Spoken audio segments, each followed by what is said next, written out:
Bueno, intentaré ser muy breve. Tengo aquí el gran desafío de identificar algunas de las reflexiones más relevantes luego de esta convocatoria tan inspiradora. Pero tengo a mi hija aquí presente. ¿Qué mejor fuente de inspiración para concluir esta convención? El sociólogo, escritor y periodista canadiense Malcolm Gladwell, en su libro Outliers, los fuera de serie, o por qué algunos tienen éxito y otros no, esboza una teoría bastante interesante respecto a cómo poder llegar a ser un experto o el mejor entre los mejores. Y para eso, él menciona que es necesario al menos practicar 10.000 horas de nuestras vidas. Para ilustrar esto, da el ejemplo de los Beatles y dice, en resumidas cuentas, que los Beatles no serían lo que realmente llegaron a ser si no hubiera sido porque efectivamente estuvieron cantando en distintos bares y recintos de la ciudad durante 10.000 horas o más. Eso nos lleva a otra estadística, a una estadística quizá no tan conmovedora y auspiciosa. De acuerdo a algunos estudios, la mujer en los Estados Unidos y en otros países desarrollados debe invertir al menos 40.000 horas de su vida en trabajos no remunerados, sean servicios de cuidado a sus seres queridos o labores del hogar. ¿De qué estamos hablando en la práctica? Estamos hablando de 4 horas diarias por cada mujer. Los hombres, apenas 2 horas y media. Si esto lo extrapolamos al mundo en desarrollo, por ejemplo, a la India, la brecha es aún mayor, 4 horas por cada mujer diariamente en trabajos de cuidado por solamente 1 hora en el caso de los hombres. Desde 1901 al 2018 se han otorgado 935 premios Nobel, de los cuales 904 fueron concedidos a individuos y 24 a distintas organizaciones.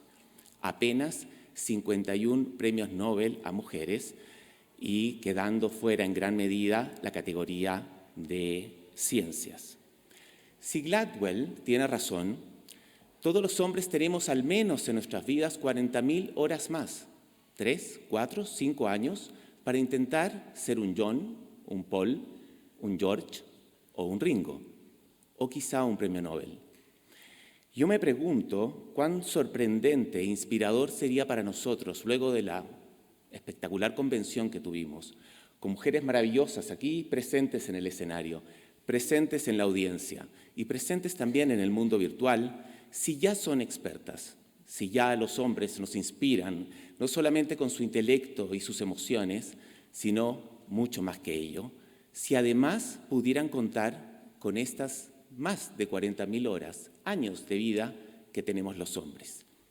Sería muy interesante. Pongamos esta información en contexto. De acuerdo a un reciente informe de la OIT, el 76,2% de los trabajos no remunerados son efectuados por mujeres, 3 veces más que los hombres.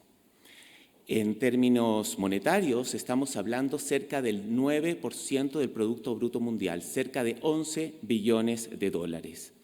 En el 2018, el año pasado, 606 millones de mujeres se declararon impedidas de buscar trabajos remunerados porque debían priorizar labores del hogar o labores de cuidado con sus seres queridos, contra apenas 40 millones de hombres que invocaron el mismo requerimiento. Este estudio se efectuó para 23 países entre los años 78 y el 2012. ¿Y qué creen ustedes? El incremento de la participación de nosotros los hombres en el hogar es de apenas 7 minutos.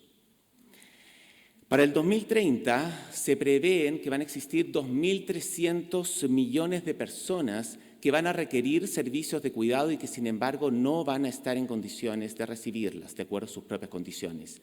Esto va a incrementar aún más la brecha si es que no hacemos algo de género por trabajos no remunerados.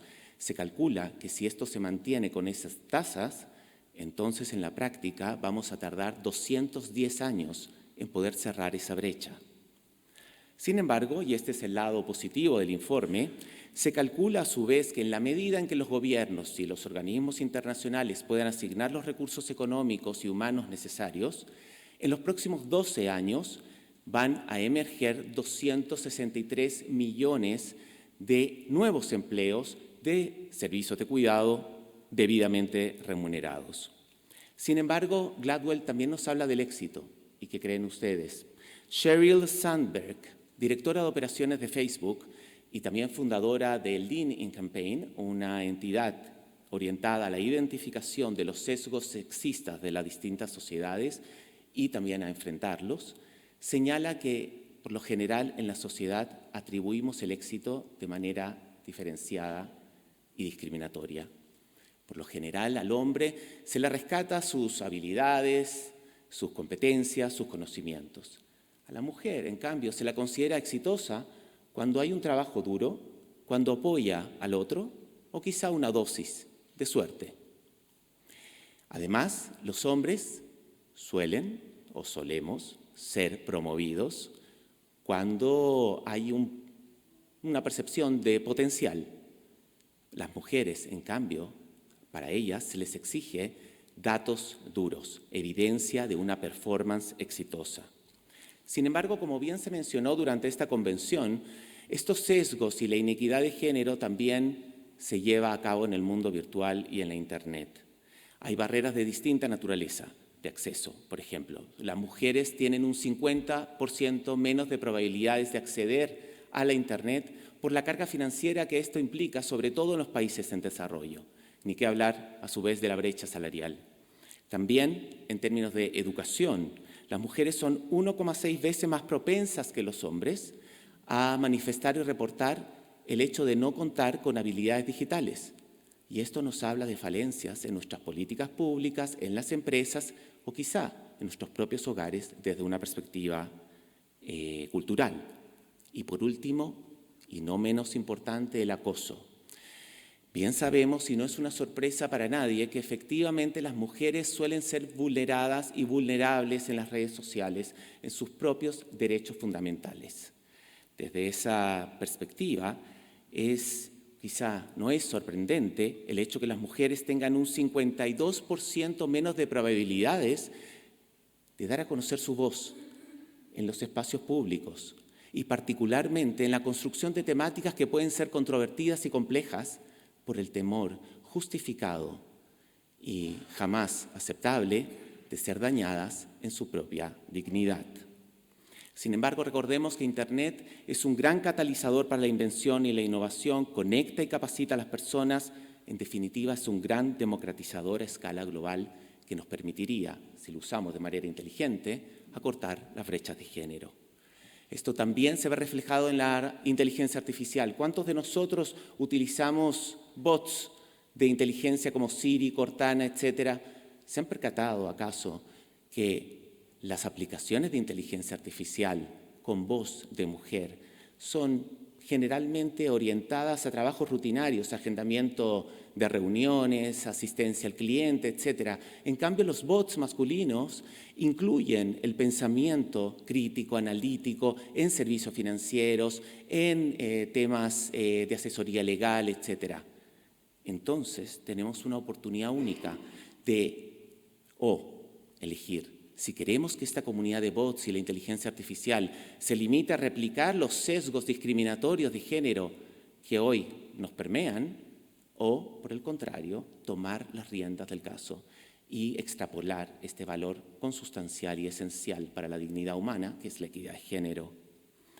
En el año 2016, el periodista Ross Atkins, del famoso programa de noticias de la BBC, Outside Source, se percató que quizá de manera inconsciente le había entregado mucho más espacio a los hombres que a las mujeres. Y luego, a su vez, también tomó conciencia que esto era parte de una política de gobernanza de la empresa.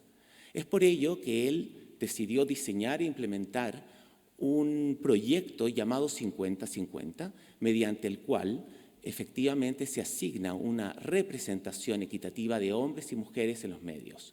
Transcurridos 3 o 4 años, ya podemos observar que más de 200 programas de la BBC de Londres, más de 20 medios como el Financial Times han incorporado esta iniciativa. Incluso es objeto de estudio en distintos centros y universidades.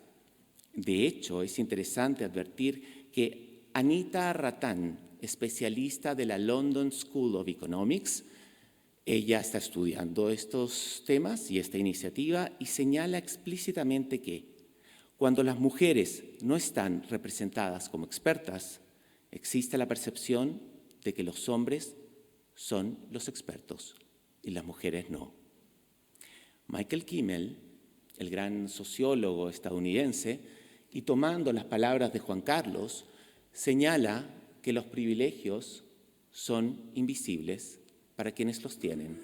De allí que resulta importante, sobre todo, transmitir lo que es la visibilidad de la igualdad y la equidad de género, particularmente en el colectivo de los hombres. Sendos estudios demuestran a su vez que tanto los países, las empresas, en general las relaciones humanas, las relaciones de pareja, se ven fortalecidas, incrementan los niveles de felicidad y de productividad cuando incorporamos efectivamente la equidad de género. En las empresas es importante hacer un esfuerzo para que este gran principio no sea solamente una prioridad, sino un valor consustancial de la misión de las mismas. ¿Y por qué? Esto no es solamente un tema semántico. Esto porque básicamente la prioridad, como bien sabemos, pueden cambiar en cualquier momento. En cambio, los valores y las creencias construyen realidad y construyen cultura. Dicen que en una oportunidad un padre y un hijo se encontraban en un automóvil a alta velocidad en plena carretera cuando sufrieron un grave y trágico accidente. El padre fallece, el hijo es llevado a urgencia al hospital, lo recibe el médico, se acerca, lo mira y dice en voz alta: no puedo atenderlo, es mi hijo. Quizá a muchos de nosotros presentes aquí, si nos hubieran planteado este acertijo, nos hubiéramos cuestionado cómo puede ser si el padre falleció en la carretera. Sin embargo, gracias justamente a la labor de Hay Mujeres, a las políticas públicas que progresivamente están incorporando la equidad de género, hoy ya sabemos la respuesta y quizá ese acertijo dejó de serlo. El médico ciertamente es la madre. Y si quiero ser preciso con el lenguaje, la médica es la madre. Finalmente, y tomando la reflexión de Ángeles, es interesante recordar que en 1915, en la víspera de una de las protestas sufragistas, se publicó un artículo en un diario local en Nueva York, cuyo título, tomando sus palabras, señor embajador, decía: el feminismo y los hombres. Curiosamente, han transcurrido más de 100 años y la primera frase de esa columna resulta ser una fuente de inspiración, un elemento fundamental de la misión y de la visión de Hay Mujeres, en tanto que decía algo así: la equidad de género y el feminismo permitirá a los hombres ser libres por primera vez en su historia. Muchísimas gracias. Para mí ha sido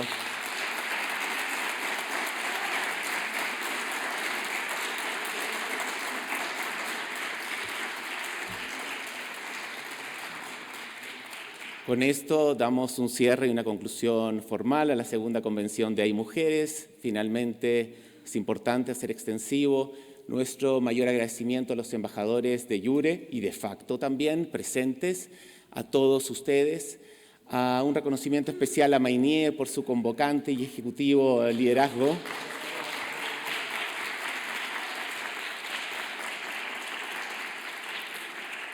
A los miembros del comité asesor, del cual me honra presidir: Ignacia, felicitaciones, gracias por estar siempre con nosotros. Felipe, de alguna manera, también lo está, ambos directores. Y finalmente a Ángeles, quien ciertamente, y lo digo en términos personales, tuve el privilegio de compartir una instancia laboral en algún momento de mi vida. Y al igual que, como lo señaló el embajador y otros panelistas, también me crié, afortunadamente, en una casa donde se respetaba y se respeta fundamentalmente a las mujeres. Sin embargo, lo reconozco, quizá no tenía los contenidos que hoy me enorgullezco en tener, si bien estoy en la curva de aprendizaje y sobre todo en compartir con todos ustedes. Muchísimas gracias.